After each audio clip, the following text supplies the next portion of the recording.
아버님은 다른 실험에 참여하시게 될 거예요. 노인성 치매 연구요. 아버님 나이라면 완벽한 실험체가 되실 거예요. 처음에만 좀 아프고 나중에는 아무것도 기억 못 하시게 될 거예요. 오히려 평화로우실지도 몰라요.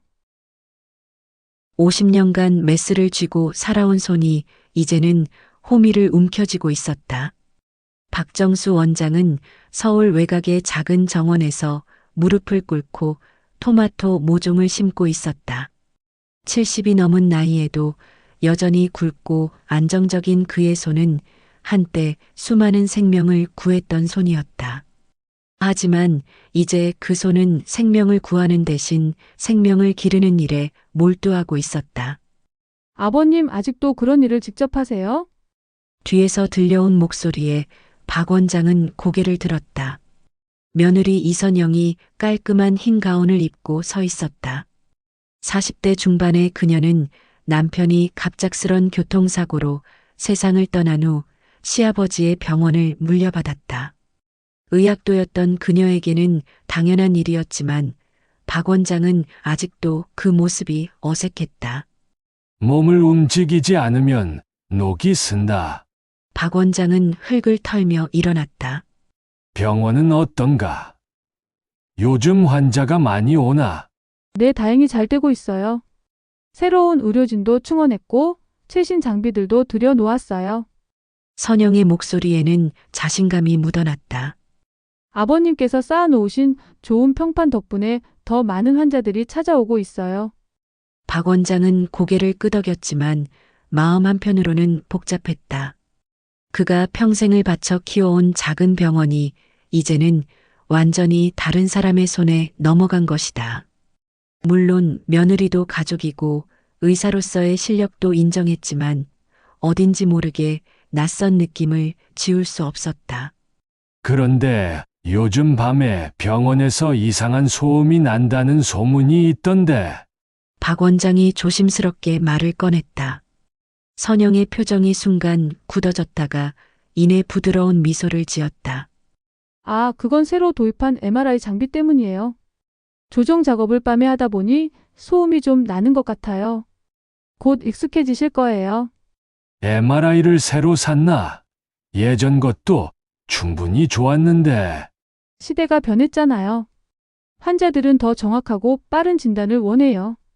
경쟁력을 갖추지 않으면 뒤처질 수밖에 없어요.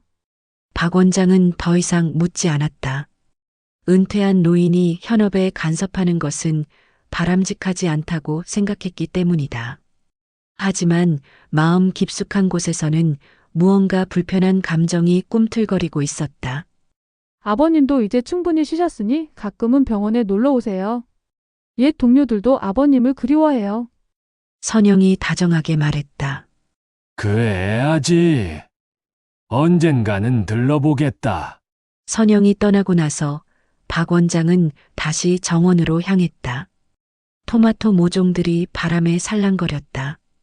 그는 물뿌리개를 들고 하나하나 정성스럽게 물을 주었다. 수술실에서 환자를 돌보던 그 마음가짐으로 식물들을 보살폈다. 하지만 해가 질 무렵 멀리서 들려오는 희미한 기계음이 그의 귀에 닿았다. 병원 쪽에서 들려오는 소리였다. 선영이 말한 MRI 소리치고는 너무 불규칙하고 기괴했다. 마치 무언가가 고통스럽게 신음하는 것 같은 소리가 섞여 있었다. 박 원장은 물뿌리개를 내려놓고 병원 쪽을 바라봤다. 평생을 함께한 그 건물이 어둠 속에서 낯설게 느껴졌다. 창문들 사이로 새어나오는 불빛도 예전과는 달랐다. 더 차갑고 더 음산했다. 그날 밤 박 원장은 잠을 이루지 못했다.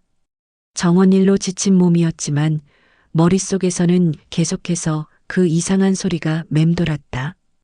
그리고 며느리의 표정 변화도 신경 쓰였다. 순간적으로 보였던 그 굳어진 얼굴, 그리고 이어진 너무나 완벽한 미소. 새벽이 되어서야 박 원장은 결심했다. 내일은 병원에 가보겠다고. 단순한 안부 인사가 아니라 진짜 무슨 일이 일어나고 있는지 확인해 보겠다고. 그의 직감이 말하고 있었다. 뭔가 잘못되었다고. 박정수 원장은 다음 날 오후 평소보다 일찍 병원을 찾았다. 현관을 들어서자마자 느껴지는 것은 예전과는 다른 분위기였다. 접수 데스크에 앉은 간호사는 낯선 얼굴이었고 복도를 지나다니는 의료진들도 대부분 처음 보는 사람들이었다. 원장님, 수간호사 김미경이 반갑게 달려왔다. 그녀는 박 원장과 함께 20년을 일한 베테랑이었다. 오랜만이에요. 어떻게 지내셨어요? 잘 지내고 있네. 그런데 직원들이 많이 바뀌었구나. 김미경의 얼굴에 잠시 그림자가 드리웠다. 네, 최근에 인사 이동이 좀 있었어요. 새 원장님께서 병원 시스템을 현대화하신다고. 그래. 선영이가 참 열심히 하는구나. 박 원장은 고개를 끄덕였지만 김미경의 표정에서 무언가 불편한 기색을 읽었다. 혹시 무슨 문제라도 있나? 김미경은 주변을 살피더니 목소리를 낮췄다. 원장님, 사실 요즘 좀 이상해요. 밤마다 지하에서 이상한 소리가 나는데, 아, 그건 새 MRI 장비 소리라고 하던데. MRI요. 김미경이 고개를 갸우뚱했다. 하지만 MRI실은 2층에 있는데요. 지하에서 나는 소리는 뭔가 다른 것 같아요. 기계음도 섞여 있지만, 마치 사람이 고통스러워하는 소리 같기도 하고, 박 원장의 미간이 찌푸려졌다. 사람 소리. 네, 그리고 김미경이 더욱 조심스럽게 말했다. 밤 근무를 서는 간호사들이 자꾸 바뀌어요. 지하 쪽 근무를 시키면 며칠 안 가서 그만둬요. 다들 무서워해요. 이때 복도 끝에서 이선영이 나타났다. 그녀는 여전히 완벽한 미소를 지으며 다가왔다. 아버님 이렇게 일찍 오셨네요. 미경 씨도 수고하세요. 김미경은 급히 인사를 하고 자리를 떴다. 박 원장은 며느리의 얼굴을 유심히 살펴봤다. 분명 전날보다 더 피곤해 보였다. 눈 밑에는 진한 다크서클이 있었고 평소보다 화장도 진했다. 밤늦게까지 일하나? 몸 상하지 말고 적당히 해. 괜찮아요. 요즘 새로운 치료법을 연구하고 있어서 좀 바빠요. 선영의 목소리에는 흥분이 섞여 있었다. 아버님도 의사시니까 아실 거예요. 의학이 발전하려면 끊임없는 연구와 실험이 필요하다는 걸. 어떤 연구인데? 신경계 질환 치료에 관한 거예요. 특히 치매나 파킨슨병 같은 난치성 질환들요. 획기적인 돌파구를 찾을 수 있을 것 같아요. 박 원장은 고개를 끄덕였다. 하지만 선영의 눈빛에서 뭔가 광기 같은 것이 느껴져 불안했다. 의학 연구에 대한 열정인지 아니면 다른 무언가인지 구분하기 어려웠다. 그런데 지하에서 이상한 소리가 난다는 소문이 있던데. 선영의 표정이 순간 경직됐다. 소문이요? 간호사들이 무서워한다고 하더군. 아, 그거요. 선영이 다시 미소를 지었지만 이번에는 억지스러워 보였다. 새로 설치한 환기시설 때문이에요. 지하 공기순환을 위해서요. 소음이 좀 나는 건 사실이지만 곧 익숙해질 거예요. 환기시설. 박 원장은 의아했다. 그런 대규모 공사를 했다면 내가 알아야 하는 것 아닌가? 아버님께서 은퇴하신 후에 진행한 일이라 귀찮게 해드리고 싶지 않았어요. 그 순간 어디선가 희미하게 비명소리가 들려왔다. 매우 짧고 미세했지만 분명히 사람의 목소리였다. 박 원장과 선영 모두 귀를 기울였다. 지금 뭔 소리 안 들렸나? 무슨 소리요? 선영이 태연하게 반문했다. 아마 구급차 사이렌 소리였을 거예요. 하지만 박 원장은 확신했다. 그건 구급차 소리가 아니었다. 50년간 병원에서 일하며 수없이 들었던 환자들의 고통스러운 신음소리였다. 하지만 뭔가 다른 점이 있었다. 단순한 질병의 고통이 아닌 더 극한의 공포와 절망이 담긴 소리였다. 원장님, 수희 할아버지가 조심스럽게 다가왔다. 죄송한데 잠깐 말씀 좀 드릴 수 있을까요? 선영의 얼굴이 딱딱하게 굳었다. 지금은 바빠서. 괜찮다. 무슨 일인가? 박 원장이 수희에게 물었다. 사실 요즘 밤에 순찰을 돌다 보면 지하에서 이상한 일들이. 수희 할아버지가 말을 시작하려는 순간 선영이 끼어들었다. 할아버지 피곤하시니까 오늘은 일찍 퇴근하세요. 내가 대신 마무리할게요. 수희는 뭔가 더 말하고 싶어 했지만 선영의 차가운 시선에 결국 고개를 숙이고 물러났다. 뭔 얘기를 하려던 건가? 박 원장이 물었다. 별거 아니에요. 나이 드신 분들이 밤에 혼자 계시다 보면 이런저런 착각을 하시잖아요. 그날 저녁 박 원장은 집에 돌아온 후에도 마음이 편치 않았다. 창문을 통해 보이는 병원 건물에서는 여전히 이상한 소리가 새어나오고 있었다. 그리고 그 소리는 밤이 깊어갈수록 더욱 명확해졌다. 기계음과 함께 들리는 것은 분명 사람의 비명이었다. 새벽 2시쯤 박 원장은 더 이상 참을 수 없어 창가에 섰다. 병원의 지하 창문에서 희미한 불빛이 새어나오고 있었다. 그리고 그 불빛은 규칙적으로 깜빡거리고 있었다. 마치 무언가 경련을 일으키듯이. 다음 날 아침 박정수 원장은 일찍 병원으로 향했다. 전날 밤 본 그 깜빡이는 불빛이 계속 머릿속을 맴돌았다. 현관을 지나며 접수 데스크를 유심히 살펴봤다. 환자 대기실에는 평소보다 사람이 적었다. 미경 씨, 박 원장이 수간호사 김미경을 불렀다. 요즘 입원 환자가 많나? 그게 김미경이 주변을 살피며 조심스럽게 말했다. 예전보다 줄었어요. 특히 장기 입원 환자들이 많이 줄었죠. 퇴원을 많이 시켰나? 아니요, 그게 이상한 점이에요. 퇴원 기록도 없이 그냥 사라져요. 박 원장의 눈썹이 치켜올랐다. 사라진다고? 김미경이 더욱 목소리를 낮췄다. 지난달만 해도 삼평동에 치매 할머니가 계셨는데 어느 날 갑자기 침대가 비어 있더라고요. 퇴원 절차도 없고 보호자 연락도 없었어요. 물어보니까 새 원장님이 다른 병원으로 전원 보냈다고 하시더라고요. 전원. 그런 중요한 일을 내가 모를 리가 없는데. 그것만이 아니에요. 파킨슨병 환자 2분, 뇌졸중 환자 1분도 마찬가지였어요. 모두 중증 환자들이었는데 박 원장은 점점 심각해지는 표정으로 들었다. 차트는 어떻게 됐나? 그것도 이상해요. 모든 기록이 전산에서 삭제되어 있어요. 마치 처음부터 그런 환자가 없었던 것처럼. 이때 복도 끝에서 선영이 나타났다. 그녀는 여전히 피곤해 보였지만 박 원장을 보자 억지로 미소를 지었다. 아버님 또 오셨네요. 뭔가 걱정되는 일이라도 있으세요? 선영아, 잠깐 얘기 좀 하자. 박 원장이 진지한 표정으로 말했다. 두 사람은 원장실로 향했다. 예전 박 원장의 공간이었던 그곳은 이제 완전히 다른 모습이었다. 벽에는 최신 의료기술에 관한 포스터들이 붙어 있었고 책상 위에는 각종 연구 논문들이 쌓여 있었다. 환자들이 사라지고 있다는 얘기를 들었는데, 선영의 얼굴이 순간 굳어졌다가 이내 태연한 표정을 지었다. 무슨 말씀이세요?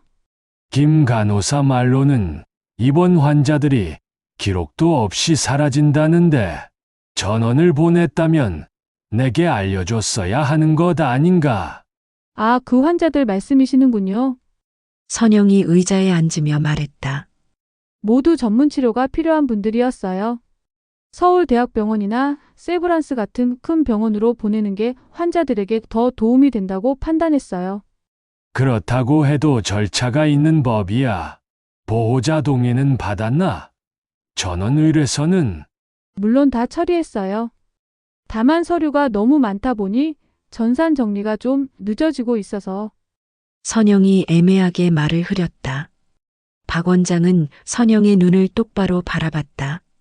서류를 한번 보여줄 수 있나? 지금은 정리 중이라서 나중에 보여드릴게요. 나중이 아니라 지금 보고 싶다. 선영의 표정이 약간 경직됐다. 아버님, 혹시 제가 일을 제대로 못한다고 생각하시는 건가요? 그런 게 아니라 저도 의사예요. 환자들의 안전을 최우선으로 생각해요. 아버님께서 믿어주셨으면 좋겠어요. 박 원장은 더 이상 추궁하기 어려웠다. 하지만 마음속 의욕은 더욱 커져만 갔다. 점심시간에 박 원장은 삼병동을 직접 찾아갔다.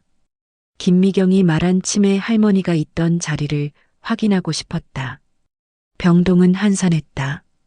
예전에는 항상 붐볐던 곳인데 침대의 절반 이상이 비어 있었다. 간호사님, 박 원장이 병동 간호사를 불렀다. 305실에 있던 환자는 어떻게 됐나요? 젊은 간호사가 당황한 표정을 지었다. 305요? 그분은 편하게 말해봐요. 사실 정확히 모르겠어요. 야간 근무를 마치고 왔는데 갑자기 침대가 비어 있더라고요. 인수인계도 없었고. 인수인계가 없었다고? 네, 그래서 수간호사님께 물어봤더니 전원됐다고 하시더라고요. 하지만 간호사가 주변을 살피더니 속삭였다. 그 할머니는 거동이 불편하셔서 혼자서는 움직일 수 없는 분이었거든요. 그런데 밤사이에 그냥 사라지셨어요.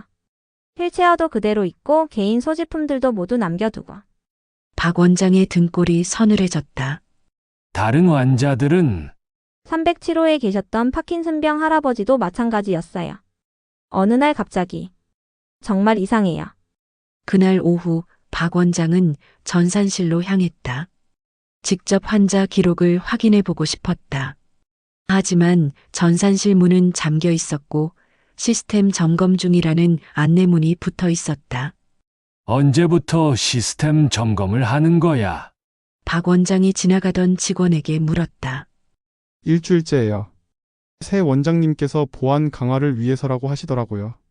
박 원장은 집으로 돌아가는 길에 동네 약국에 들렀다.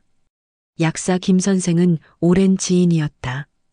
요즘 우리 병원에서 처방전이 많이 나오나? 그게 말이에요, 원장님. 김 약사가 걱정스러운 표정을 지었다. 요즘 처방전이 현저히 줄었어요. 특히 만성질환 환자들 처방전이 거의 안 나와요. 만성질환자들이 네, 예전에는 매달 정기적으로 오시던 분들이 갑자기 안 오세요. 다른 병원으로 옮기셨나 싶어서 몇 분께 전화를 드려봤는데 뭐라고 하던가? 이상하게도 연락이 안 돼요. 번호가 바뀌었거나 아예 통화 불가능한 상태더라고요. 그날 밤 박 원장은 침대에 누워서도 잠이 오지 않았다. 사라진 환자들, 삭제된 기록들, 잠겨진 전산실. 모든 퍼즐 조각들이 뭔가 끔찍한 진실을 가리키고 있는 것 같았다. 창밖으로 병원이 보였다. 지하 창문에서 또다시 불빛이 깜빡이고 있었다. 그리고 바람에 실려오는 희미한 소리. 이번에는 더욱 선명하게 들렸다. 그건 분명 도움을 요청하는 비명이었다. 박 원장은 결심했다. 내일 밤에는 직접 그 지하실을 확인해 보겠다고. 더 이상 모른 척할 수 없었다. 다음 날 밤 박정수 원장은 새벽 2시에 집을 나섰다. 손전등과 병원 마스터키를 챙겼다. 은퇴할 때 반납하라고 했지만 깜빡 잊고 있던 것이 이렇게 도움이 될 줄은 몰랐다. 병원 뒷문으로 조심스럽게 들어갔다. 야간 경비는 졸고 있었다. 복도는 음산했다. 평생 익숙했던 공간인데도 어둠 속에서는 낯설게 느껴졌다. 응급실 쪽에서 들려오는 기계음 외에는 고요했다. 지하로 향하는 계단 앞에 섰다. 예전에는 창고와 보일러실로만 사용하던 곳이었다. 계단을 내려가자 복도가 나타났다. 하지만 기억과는 달랐다. 벽이 새로 칠해져 있었고 바닥에는 새 타일이 깔려 있었다. 무엇보다 복도가 예전보다 훨씬 길어져 있었다. 언제 이런 공사를 했지? 박 원장은 의아했다. 이렇게 큰 공사를 하려면 허가도 받아야 하고 소음도 엄청났을 텐데. 복도를 따라 걸어가니 여러 개의 문이 나타났다. 모두 새로 설치된 듯한 묵직한 철문들이었다. 첫 번째 문 앞에 다가가 손잡이를 돌려봤다. 잠겨 있었다. 마스터키를 써봤지만 맞지 않았다. 완전히 다른 자물쇠로 교체된 것이었다. 문 옆에는 작은 창문이 있었다. 손전등을 비춰보니 안은 완전히 어둠뿐이었다. 하지만 뭔가 큰 장비들이 있는 것 같았다. 의료기기 같기도 하고 다른 무언가 같기도 했다. 두 번째 문으로 향했다. 이 문도 마찬가지로 잠겨 있었다. 하지만 문틈 사이로 희미한 불빛이 새어나오고 있었다. 그리고 낮은 기계음이 들렸다. 윙윙하는 소리와 함께 간헐적으로 삐하는 전자음이 울렸다. 박 원장은 귀를 문에 바짝 댔다. 기계음 사이로 뭔가 다른 소리가 섞여 있었다. 호흡소리 같았다. 아니, 헐떡거리는 소리에 가까웠다. 마치 누군가 고통스럽게 숨을 쉬고 있는 것 같았다. 세 번째 문 앞에 이르렀을 때 박 원장은 그것을 발견했다. 바닥에 무언가 하얀 것이 구겨져 있었다. 주워보니 환자복이었다. 그런데 옷에는 갈색 얼룩이 여러 곳에 묻어 있었다. 냄새를 맡아보니 철비린내가 났다. 비었다. 더 자세히 살펴보니 환자복만이 아니었다. 바닥 곳곳에 작은 핏자국들이 있었다. 누군가 끌려간 듯한 자국도 보였다. 박 원장의 손이 떨리기 시작했다. 네 번째 문에 다가갔을 때 갑자기 안에서 소리가 들려왔다. 명확한 사람 목소리였다. 으아. 박 원장은 급히 문에 귀를 댔다. 분명 누군가 신음하고 있었다. 약하지만 명백한 고통의 소리였다. 여보세요. 괜찮습니까? 박 원장이 문을 두드리며 소리쳤다. 순간 안에서 소리가 멈췄다. 그리고 잠시 후 더 절망적인 신음소리가 들려왔다.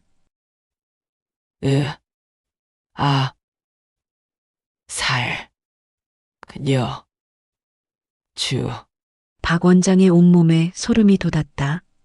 분명 누군가 도움을 요청하고 있었다. 그는 마스터키로 계속 시도해봤지만 문은 열리지 않았다. 문을 발로 차봤지만 끄떡없었다. 잠깐만 기다리세요. 도와드릴게요. 박 원장이 문에 대고 외쳤다. 그때 복도 끝에서 발소리가 들려왔다. 누군가 계단을 내려오고 있었다. 박 원장은 급히 손전등을 끄고 벽에 몸을 붙였다. 발소리가 점점 가까워졌다. 그리고 복도에 불이 켜졌다. 밝은 형광등 불빛이 복도 전체를 환하게 비췄다. 누구세요? 목소리의 주인은 이선영이었다. 그녀는 흰 가운을 입고 있었는데 평소와는 달리 가운에 얼룩들이 묻어 있었다. 그리고 손에는 고무 장갑을 끼고 있었다. 박 원장은 벽 뒤에서 나왔다. 선영아, 너구나. 선영의 얼굴이 순간 창백해졌다. 아버님? 여기서 뭘 하고 계세요? 이상한 소리가 들려서 확인하러 왔다. 박 원장이 차분하게 대답했다. 방금 저 문 안에서 사람 소리가 들렸는데 사람 소리요? 선영이 어색하게 웃었다. 착각이실 거예요. 여기는 그냥 장비 보관실이에요. 장비 보관실에서 사람이 신음하는 소리가 왜 나지? 선영의 표정이 점점 굳어졌다. 아버님, 이런 시간에 여기 오시면 안 돼요. 위험해요. 위험하다고? 왜 위험한가? 그게 선영이 말을 흐리더니 갑자기 다른 말을 했다. 새로 설치한 전기 장비들이 많아서요. 전문가가 아니면 감전될 수 있어요.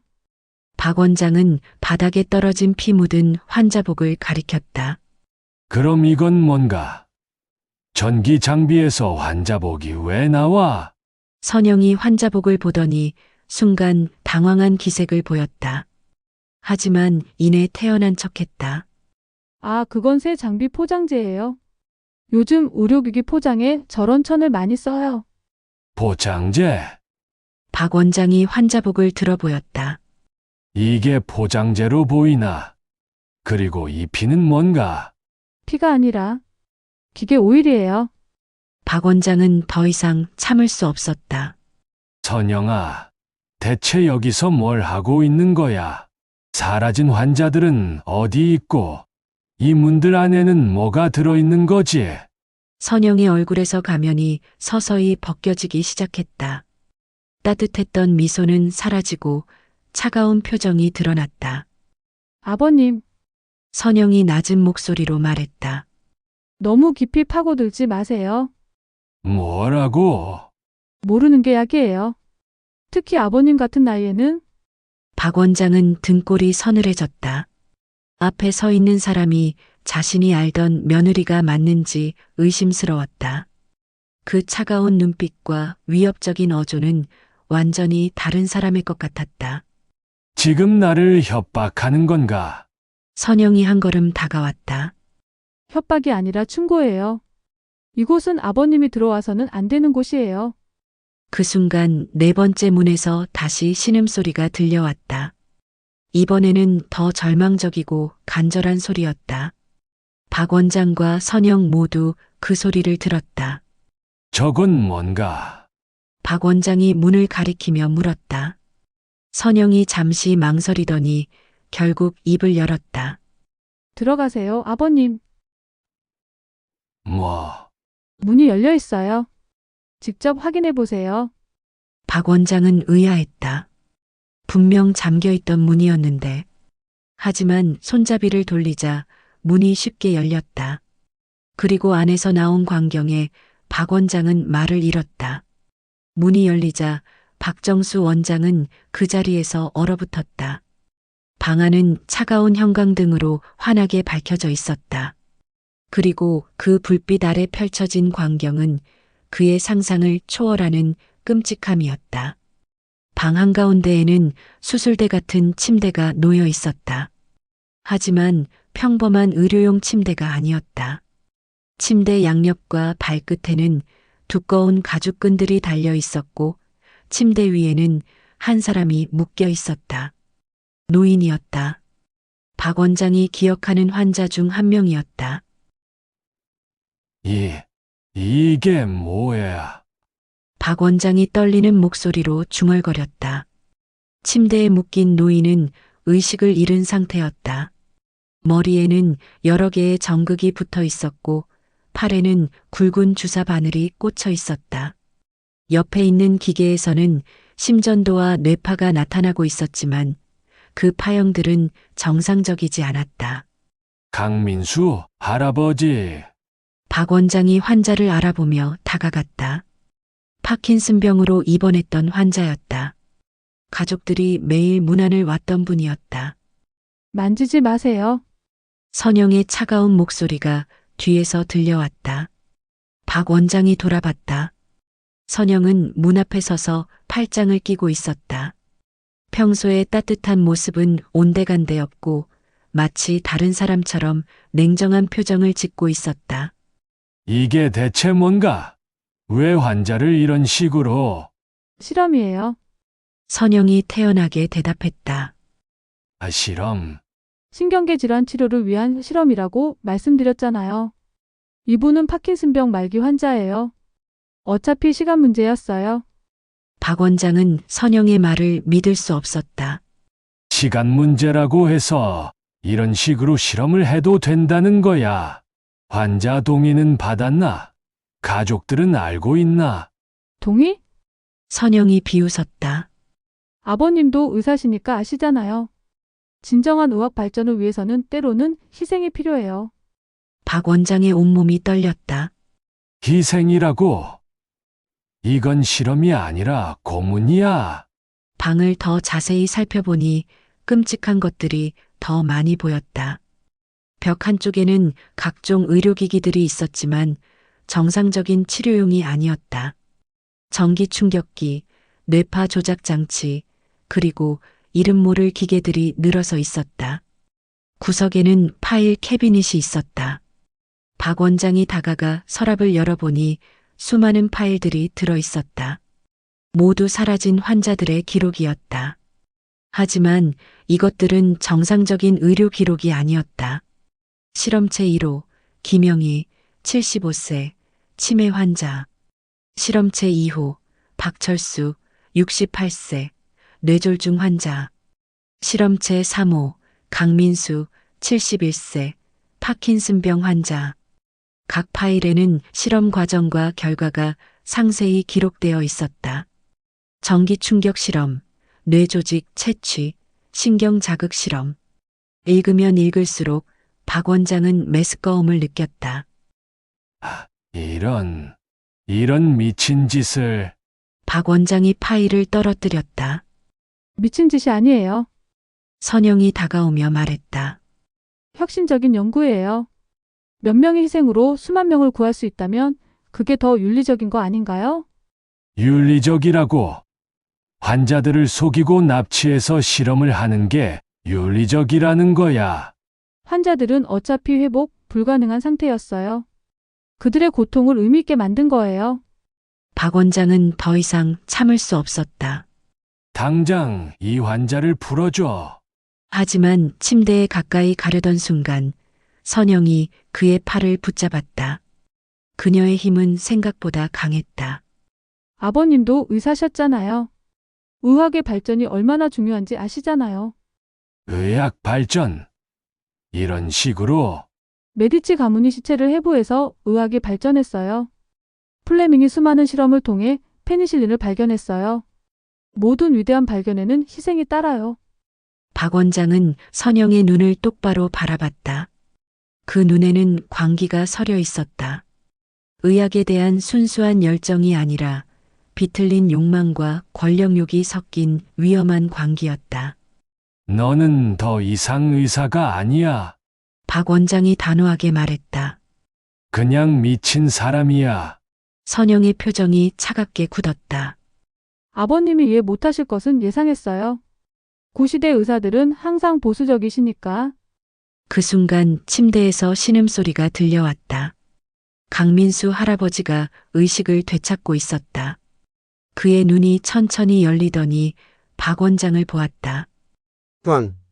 원장님, 할아버지가 힘겹게 말했다. 살려주세요. 박 원장의 마음이 찢어졌다. 괜찮습니다. 제가 도와드릴게요. 하지만 선영이 벽에 있는 스위치를 눌렀다. 갑자기 기계에서 강한 전기가 흘러나왔다. 할아버지가 고통스럽게 몸을 뒤틀었다. 그만해. 박 원장이 소리쳤다. 실험이 중단되면 안 돼요. 선영이 냉정하게 말했다. 이미 중요한 단계에 와 있어요. 박 원장은 선영을 밀치고 기계를 끄려 했다. 하지만 선영이 그를 막아섰다. 두 사람이 기계 앞에서 실랑이를 벌이는 동안 할아버지는 계속 고통 속에서 신음했다. 그만두라고. 박 원장이 힘으로 선영을 밀어내고 전원을 차단했다. 기계가 멈추자 할아버지의 몸도 축 늘어졌다. 다행히 숨은 쉬고 있었다. 아버님, 선영이 뒤에서 차가운 목소리로 말했다. 실험을 방해하시면 안 돼요. 박 원장이 돌아보니 선영이 주사기를 들고 있었다. 투명한 액체가 들어있는 주사기였다. 뭐야? 그게. 진정제예요. 아버님도 좀 쉬시는 게 좋겠어요. 박 원장은 뒤로 물러났다. 선영아, 정신 차려. 이건 잘못된 거야. 잘못된 게 아니에요. 미래예요. 선영이 주사기를 들고 천천히 다가왔다. 아버님도 곧 이해하시게 될 거예요. 박 원장은 출구를 찾았지만 선영이 이미 문을 막고 서 있었다. 방은 밀폐된 공간이었고 다른 출구는 없었다. 그는 완전히 갇힌 것이었다. 이건 치료가 아니야. 박정수 원장이 떨리는 목소리로 외쳤다. 선영은 주사기를 든 채 천천히 다가오며 차가운 미소를 지었다. 하지만 그 미소에는 따뜻함이라고는 전혀 찾을 수 없었다. 마치 사냥꾼이 사냥감을 바라보는 듯한 잔인함이 서려 있었다. 치료라고 누가 말했나요? 선영이 웃으며 말했다. 이건 연구예요, 아버님. 순수한 의학 연구죠. 연구. 박 원장이 뒤로 물러서며 반박했다. 무고한 환자들을 속이고 고문하는 게 연구라는 거야. 무고하다고요? 선영의 목소리에 비웃음이 섞였다. 저 할아버지 좀 보세요. 파킨슨병 말기로 손도 제대로 못 움직이고 매일 가족들한테 짐만 대고 있었어요. 이제 그분의 고통이 인류를 위한 위대한 기여가 되는 거예요. 박 원장은 침대에 묶여 있는 강민수 할아버지를 바라봤다. 할아버지는 의식을 잃었지만 얼굴에는 여전히 고통의 흔적이 남아 있었다. 위대한 기여라고.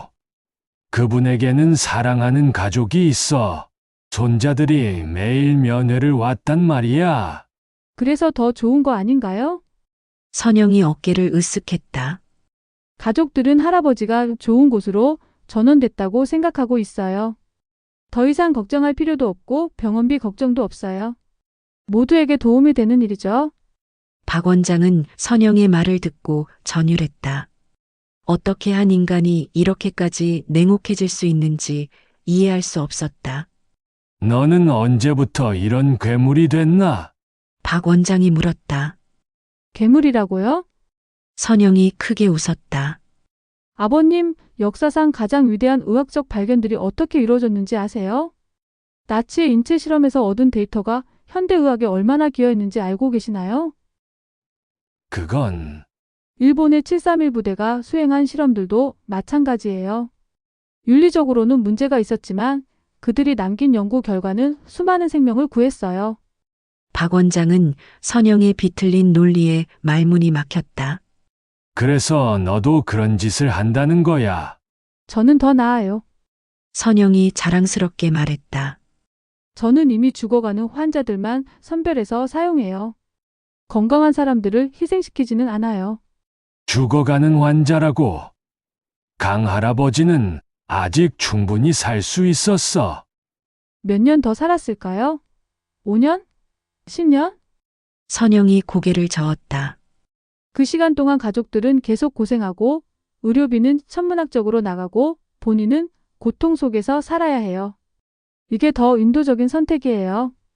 박 원장은 벽에 등을 대고 서서 선영을 바라봤다. 3년 전까지만 해도 그녀는 다정한 며느리였다. 아들을 사랑하고 환자들을 진심으로 돌보는 좋은 의사였다. 언제부터 이렇게 변한 걸까? 철수가 죽고 나서부터 변했구나.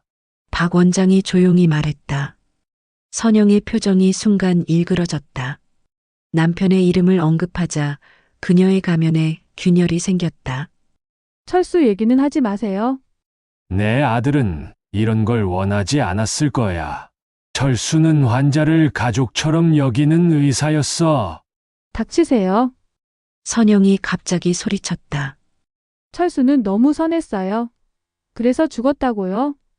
음주운전자를 치료해 주려다가 교통사고를 당한 거예요. 박 원장은 선영의 상처받은 모습을 보며 조금 이해할 수 있었다. 남편을 잃은 충격이 그녀를 이렇게 만든 것이었다. 그래서 복수하는 건가? 세상에 대한 복수. 복수가 아니에요. 선영이 다시 차분해지며 말했다. 깨달음이에요. 선함만으로는 아무것도 이룰 수 없다는 걸 깨달았어요. 진정한 변화를 위해서는 강한 의지와 과감한 선택이 필요해요. 그녀가 주사기를 들고 한 걸음 더 다가왔다. 아버님도 이해하시게 될 거예요. 이건 미래예요. 의학은 희생을 먹고 자라는 법이니까요. 희생이 아니라 살인이야. 박 원장이 다시 외쳤다. 살인이라고요? 선영이 피식 웃었다. 그럼 아버님이 수술대에서 환자를 잃었을 때는 뭐라고 불러야 하나요? 의료진들이 실수로 환자를 죽였을 때는? 그건 다른 문제야. 다르지 않아요. 결국 누군가는 죽고 누군가는 살아남아요. 저는 그 과정을 좀 더 효율적으로 만들고 있을 뿐이에요. 박 원장은 더 이상 물러설 곳이 없었다. 벽에 등이 닿았고 선영은 점점 가까이 다가오고 있었다. 다른 환자들은 어떻게 됐나? 궁금하시다면 보여드릴까요? 선영이 악의적인 미소를 지었다. 옆방에 가시면 김영희 할머니를 보실 수 있어요. 치매 실험이 거의 끝나가고 있어요. 아직 살아있다는 거야. 물론이죠. 아직 연구가 끝나지 않았으니까요. 선영이 주사기의 뚜껑을 열었다. 하지만 아버님은 다른 실험에 참여하시게 될 거예요. 뭐라고? 노인성 치매 연구요. 아버님 나이라면 완벽한 실험체가 되실 거예요. 박 원장의 온몸에 소름이 돋았다. 아, 너는 정말로. 걱정 마세요. 선영이 다정한 목소리로 말했다. 하지만 그 다정함은 더욱 끔찍했다. 처음에만 좀 아프고 나중에는 아무것도 기억 못 하시게 될 거예요. 오히려 평화로우실지도 몰라요. 그 순간 박 원장은 결심했다. 이곳에서 죽더라도 이 광기를 막아야 한다고. 그는 벽에서 몸을 일으키고 선영을 향해 달려들었다. 아, 안 돼. 선영이 주사기를 들어 올렸다. 하지만 박 원장은 70이 넘은 나이에도 불구하고 놀라운 힘을 발휘했다. 평생 수술실에서 단련된 정확한 손놀림으로 선영의 손목을 잡았다. 두 사람이 주사기를 두고 실랑이를 벌였다. 선영이 젊고 강했지만 박 원장의 절망적인 의지는 그것을 넘어섰다. 순간 실험실 문이 열렸다. 누군가 들어오고 있었다. 문이 열리며 들어온 사람은 김미경 수간호사였다. 하지만 그녀의 표정은 박정수 원장이 기대했던 것과 달랐다. 놀라거나 당황하는 기색이 아니라 마치 예상했다는 듯 침착한 모습이었다. 원장님께서 오셨군요. 김미경이 차분하게 말했다. 박 원장은 주사기를 두고 선영과 실랑이를 벌이던 중이었다. 김미경을 보자 안도감이 밀려왔다. 미경 씨, 도와줘. 선영이가 미쳤어.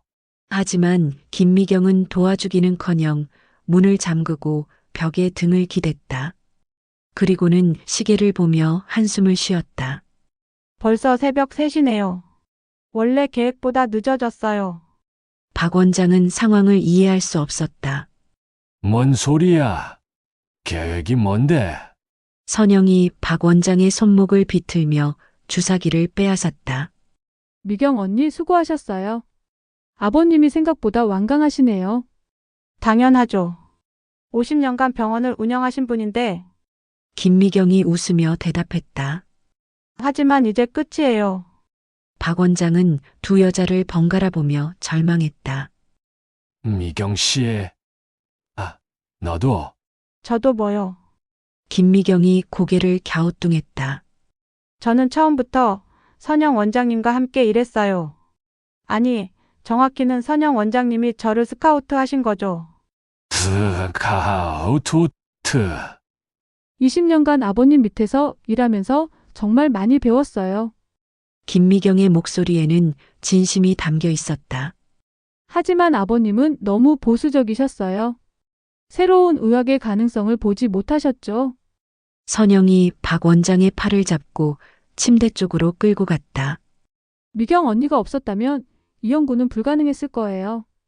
환자들을 선별하고 기록을 정리하고 다른 직원들을 관리하는 일까지. 다른 직원들도 알고 있다는 거야. 모든 직원이 알 필요는 없어요. 김미경이 대답했다.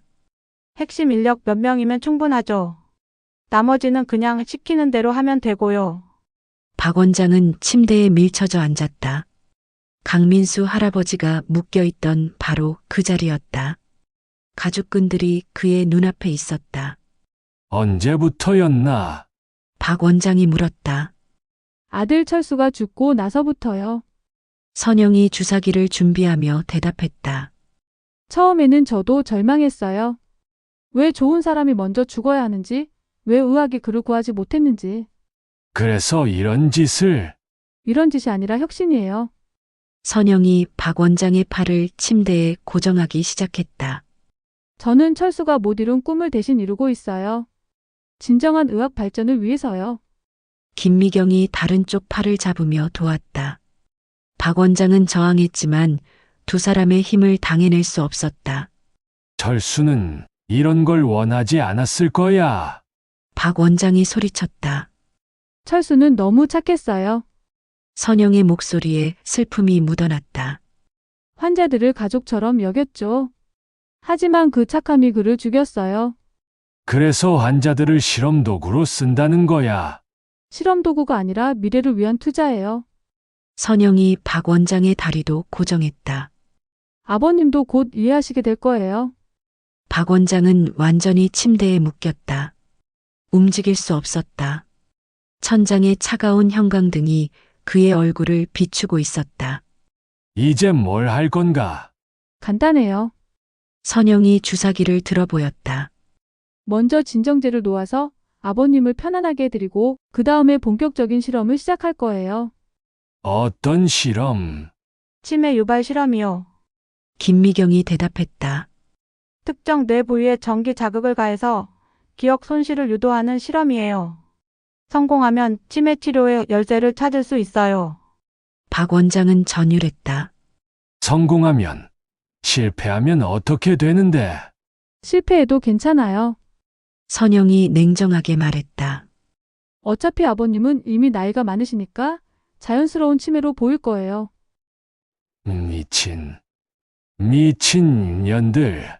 선영이 주사기를 박 원장의 팔에 찔렀다. 차가운 액체가 혈관 속으로 들어갔다. 곧 의식이 흐려지기 시작했다. 걱정 마세요, 아버님. 선영의 목소리가 멀리서 들려왔다. 곧 아무것도 기억하지 못하게 될 거예요. 박 원장의 시야가 흐릿해졌다. 하지만 의식을 잃기 전에 한 가지 깨달았다. 그동안 자신이 갖고 온 작은 병원이 환자들을 치료하고 생명을 구하던 성스러운 공간이 이제는 완전히 다른 곳이 되어버렸다는 것을. 이제 시작하죠. 선영의 목소리가 마지막으로 들렸다. 의식이 완전히 사라지기 직전 박 원장은 천장에 매달린 수술등을 보았다.